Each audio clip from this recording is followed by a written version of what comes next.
Don't believe those phony numbers when you hear 4.9 and 5% unemployment. The number's probably 28, 29, as high as 30. Sorry, that's wrong.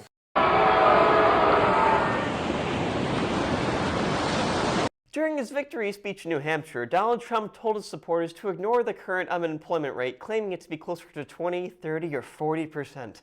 And while this could fit easily into the number of inaccurate things Donald Trump has said, this claim in particular perpetuates a misunderstanding of the economy that could prove very destructive if it catches on. The biggest problem with this statement is that if you do really bad math, it could be true. What Trump is referring to appears to be a culmination of the unemployment rate, the underemployed rate, and the percentage of the population that has left the workforce, all based on the total population of the United States, which is 318 million people. If you translate the unemployment rate of 4.9% into people who are unemployed based on that 318 million people, you get the scary number of 15 million people who are out of work. If you translate the underemployed rate of 14.6% into the number of people who aren't fully employed, you get the even scarier number of 46 million. If you take the number of people who are not actively in the workforce or looking for work, you get 92 million more, which gives you a grand total of 158 million people, or 49% of the US population.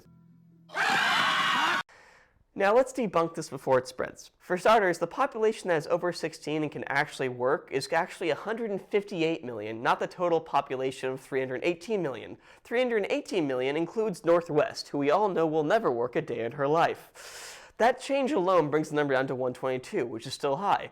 But if you eliminate people who aren't working because they're either retired or stay-at-home parents, not that that isn't a job, it brings you down to 40 million people that are out of work, underemployed, or have exited the job market because they couldn't find work. But now let's take these numbers into perspective.